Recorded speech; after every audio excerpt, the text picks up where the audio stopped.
G'day and welcome. I've got this, I've got lots of loose ends, or a couple of loose ends I wanted to sort of stick in various videos that I've done, but I haven't really known where to put them. There's a $5 chair I made for the front yard, and that doesn't really fit into what I do in here. And there's also the Mustang, which my brother's got a Mustang GT, 68. We've done some work on that. There's been one or two little videos on it, but not much in terms of huge amounts of content. But I've got bits and pieces, snippets of that I wanted to put in somewhere. Probably best to put that in the XC Resto ones, but I don't know. I'll include that in this video as well. And also Q&A and question and answer stuff I do with Patreons every now and then, or patrons I should say every now and then, if they're not too personal. I've kept away from that. In the last 5 years I've been doing YouTube stuff. So I thought I'd address some of the things that are mentioned, if you know what I mean. But we'll start off with the Mustang first. So at the end of 2010 I decided to buy myself a new car, and I picked this one up, this actual car off the showroom at Penfold Holden in Burwood. It's a leather trimmed car with a manual transmission. I figured, well, if I'm going to buy a new car, I might as well buy something that in a few years will be reasonably unusual. So of course I saw this and absolutely went for it. Now at the same time my brother bought a classic, and he looked at the 66 GT, which is this one. I think it was a 66. This was a top loader 289 car, and he sort of thought very, very carefully about it. And of course he ended up getting a 68. My recommendation, but he also preferred the 68, I think. But this was a really, really nice car indeed. Of course it was due for a full restoration, but yeah, very, very desirable. Gorgeous shape, the 66, or 65, 66s. And of course he ended up not buying this one. Of course the one he bought was this thing here. It's a 68. It was originally lime gold, I think. Somebody had painted it black. Again, in need of full restoration. There we are. Well, there's him and my daughter with the salesman. And he's pulled it to every single nut and bolt, and it's still not finished. And of course this is what, 7 years later. That's the engine, the 351 Windsor, that I took from him and completely rebuilt for the XW restoration. So he got hold of this car, and John being John has pulled it down to everything and bought only the finest kit you can imagine for the car. So it's ended up being a huge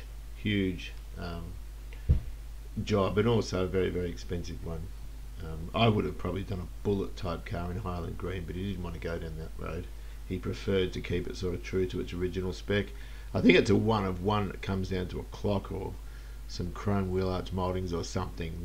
There's whatever it is that makes it unusual is fairly insignificant. Certainly by it's not like it's a 390 or anything like that. It's just a 302 4V. But he's been very happy with that car. Right, the radiator alone. What was the radiator? $1,800. No, it wasn't.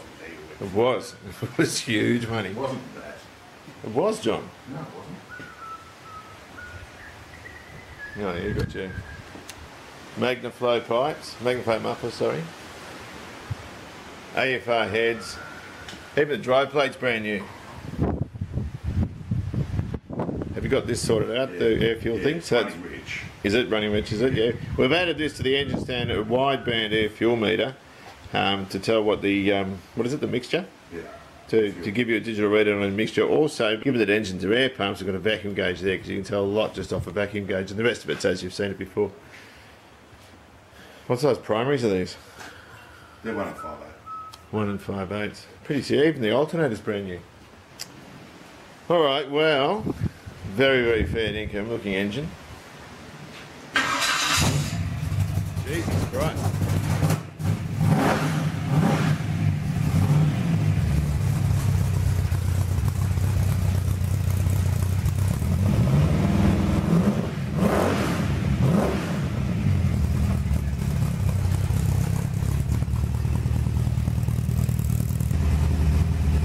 Too bad.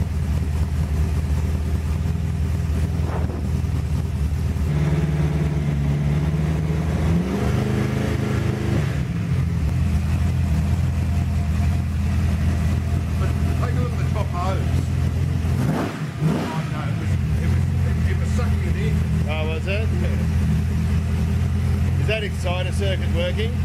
Yeah. Lovely and quiet, isn't it? You haven't got any leaks or anything? Yeah, it's that rear. Up here, yeah. Alright, then that's sorted out, is it?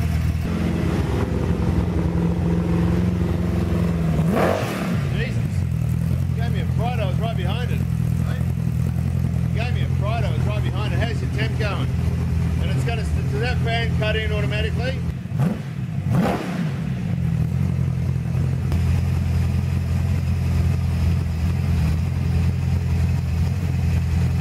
What'll sort of tell you lots when you do your first oil change too. Yeah.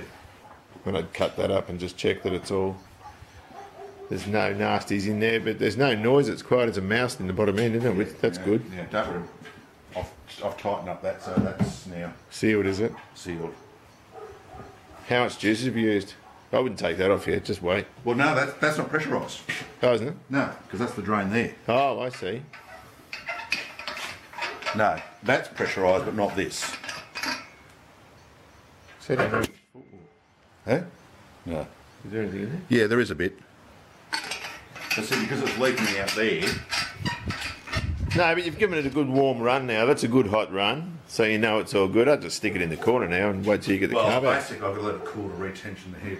Do you have to retension those? They're monotone, can't they? No, they're stainless steel.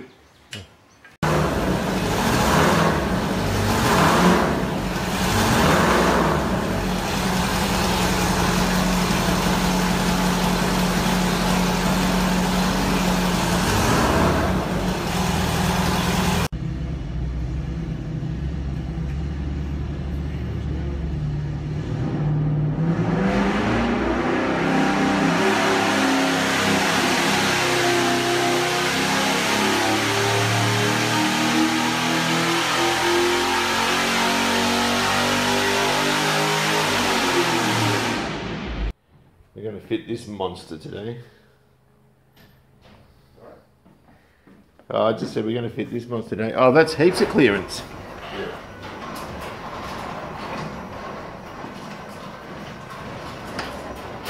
Do you mind me doing this? As long as you don't float it right. Oh, they fitted. See, it'll just drop in now. That's awesome. Although, I'm having a bit of problems. Well, these coolers. Oh, those bloody things. Now, I cut off the original one, but did a bubble flare. We've got to get it but the problem is we've got no room, and this is really dangerous, so I'm a bit worried about it. Oh dear. Maybe then. Yeah. You won't have a photo taken with him. We're ready to put this thing in now, and it's rather precariously high, hanging off a step on the bottom. So normally we can do this by ourselves, but in these circumstances, we always make sure someone else is there. We're having trouble. We're sort of hard against the tunnel here. We've got a heck of a trajectory, and we've got the sump plug that was almost hitting the radiator support. So onward and upward. I reckon we'll be right.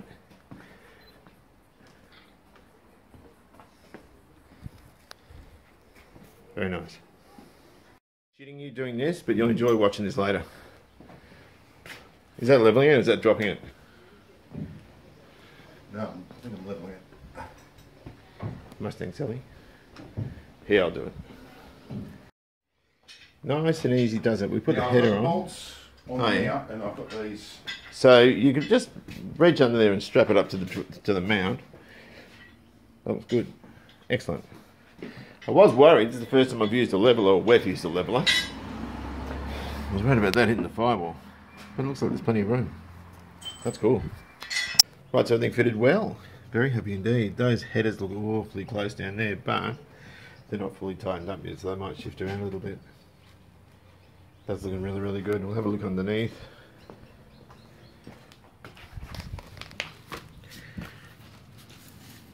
Absolutely spot on, which is good.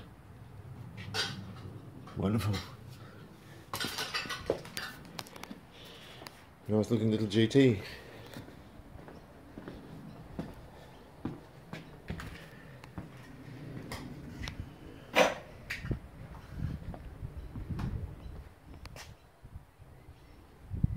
a lovely colour.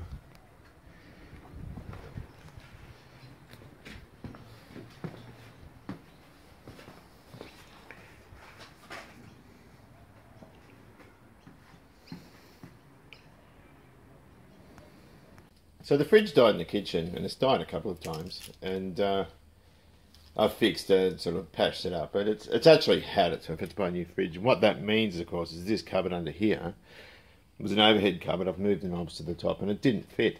The new fridge is a lot wider and a lot taller, so I've sort of stuck it out here, and it can be a little sort of parts reviewing type, bits of work done type bench, if you know what I mean. I've got a little overhead light there, and a couple of little biscuit tins with Tyrannas and Mustangs and all this sort of stuff. I've been asked a couple of times if I'd do a live feed, and I'm not going to do that, you know. And I just didn't think it was something I wanted to do. I get a lot of questions about, you know, if my car's doing this, what does that mean, sort of stuff. And I mean, you can't, part of being a mechanic, I guess, is being a diagnostician, and unless it's there misbehaving in front of you, it's very hard to answer some of those questions, you know, unless it's just something black and white. And so I watch a lot of Big Clive, and he's done, I think he's done a couple of them. I was watching one of them, and he was sitting there, I think he lives in Isle of Man, and he was in Scotland, and he was there to look after his mother. And no, his mother's in Isle of Man, whatever the case. Anyway, he normally looks after his mum, and he went somewhere else, and he did this live feed, I think from a hotel room or something. Anyway, he was answering questions, and they're sort of flicking past, and he's sort of picking them out one at a time. Some people are asking really disgusting stuff, you know, and I just thought, why would you do that to a guy like that? I mean, he comes across as the most down-to-earth, lovely, lovely man, you know. And so they're asking him this stuff, and to his credit, he answered them. It was all good. But this is a guy with 300,000 subscribers or something. And one of the reasons that I've never approached the subject of doing live feed is because there'd be nothing worse than setting it up and there's nobody there. Oh, you know, that's just video evidence that you're a bit of a loser. You sit down, right, who's got some questions? Anyone? Oh, I can't imagine anything more embarrassing. Particularly given that a lot of my friends watch this stuff, and there's kids from school that see it as well. I mean, it's just not somewhere I wanted to go.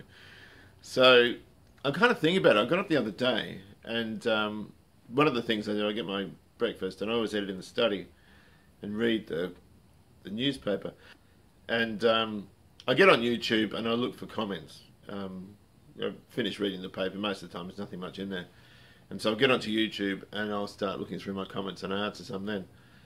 And You Dizzy 1969. There's a few YouTubers up in that sort of New England area above New York.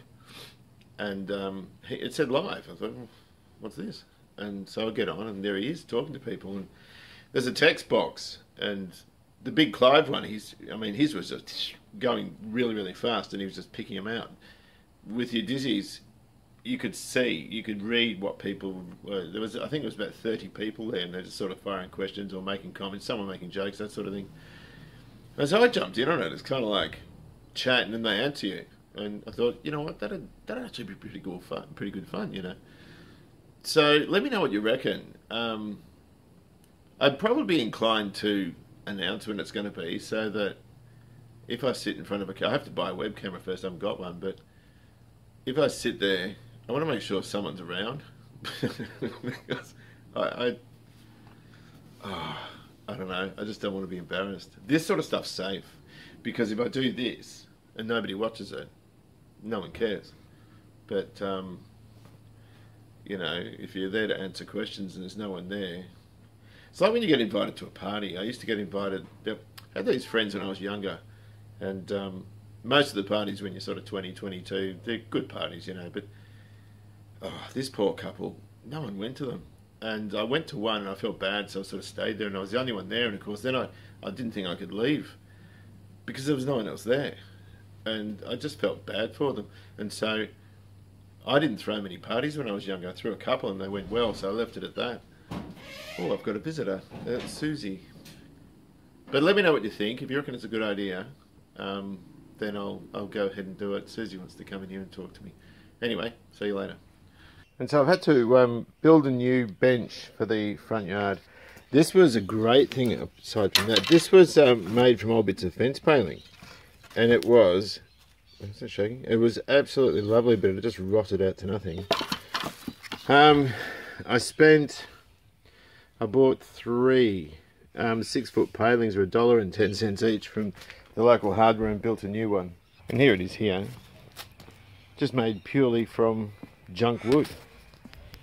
And some of that was left over from, you know, Mum's place. There was the braces for the old horse float thing that we pulled over with the XD video. That was some of that wood. It's treated pine.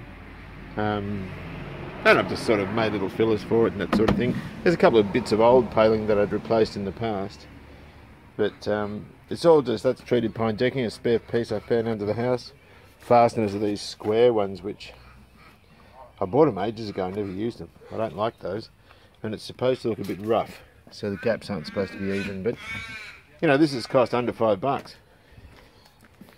And I reckon it looks pretty cool. Very good. So we get into Q&A stuff. I'm not going to mention names of people that have made comments. 99.9% of the comments I get are just lovely. And people are so supportive of what I do, because sometimes I step out of my expertise a little bit with some of the stuff I do. Painting and bodywork's one of them. I've always said, as a bit of a disclaimer when I do these sorts of videos, if you want to paint or you want to do any sort of stuff like that, you need to sort of, you know, seek the advice of a qualified guy or a professional. So I've sort of learned bits and pieces from asking, because I've got friends that are painters and I've asked lots of questions and that sort of stuff. So I do what I do. My main fields of expertise are more in terms of automotive mechanics and wiring, in terms of what I do in here. The rest of it I sort of wing sometimes, or it's stuff I've done before, so I'm fairly confident doing it. I did get a comment. I did a Will It Run, and the Will It Run stuff is absolutely brilliant. And it's the sort of stuff that's very low cost to do. And when I was a kid, I used to go around rubbish piles. We used to have yearly, was it yearly or twice yearly, I can't remember, just rubbish piles, and people would chuck out lawnmowers, and I never used to pick those things up. I used to pick up things like floor polishers and small television sets and radiograms, stuff like that. They were the most common ones. And I used to sort of get those going. Now, I nearly got in a bit of trouble because I picked up a radiogram that had a live chassis like one of the old TVs, and it was only sort of through chance. My brother had a friend who was an electronics technician, and he said don't touch that because it's live. But I still managed to get it going, and I came out unscathed, which was a good thing. But the Will It Run stuff is the really, really fun stuff. That's the stuff that people sort of like, and most of what I do in here is really long-winded. They're 2-year projects, you know. Some of the XE is going to go over 2 years, and so to keep people interested, I've tried to do videos that are sort of outside of that stuff as well, to try and keep a bit of interest going. So I think the first one I did along those lines was a washing machine. I bought this old Ringer type washing machine, did a video on that. I did one on some retro hi-fi stuff, which I don't think that worked, but it was worth trying, you know. And the latest one was that generator, and some guy actually said to me, or he queried if I knew what I was doing, which I sort of took as a little bit of an insult. I probably shouldn't have, but you know, I've got a fair idea what I'm doing. So the Will It Run stuff's bread and butter. It's like fairly rudimentary in terms of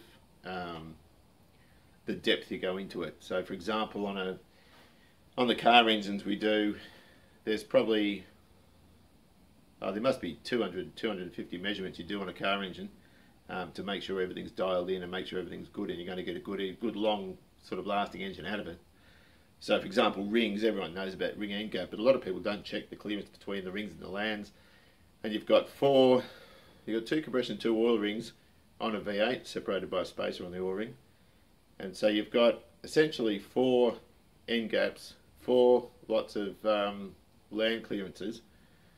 So there's a lot of measurements. If you think about the set of rings on a V8, you're probably doing 80 measurements all told just on your rings, and then you've got your compression height.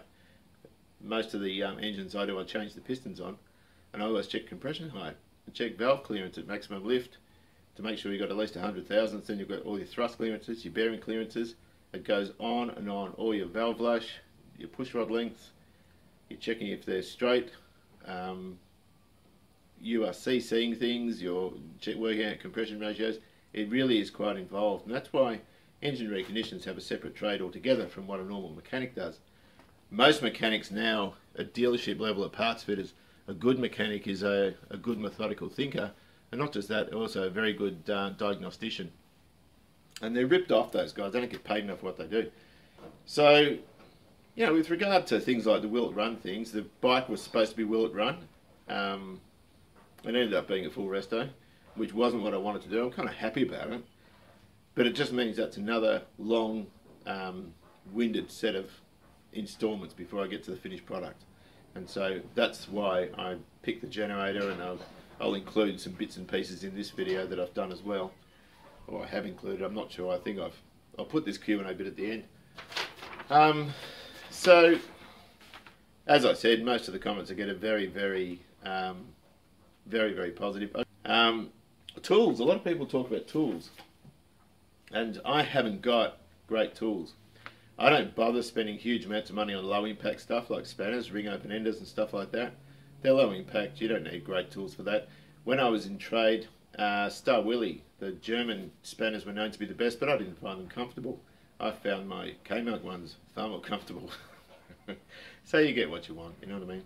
A lot of mechanics have these huge tool caddies, and they've got snap-on and high-end stuff like that in them, and they're only good if you know what to do with them. But measurement tools I always spend a lot of money on, and also if I'm using air impact stuff or air tools, I always use impact sockets. If I haven't got the right size and I wing it with a normal socket, I always make sure I've got safety kit on because they can blow up, so don't ever do that.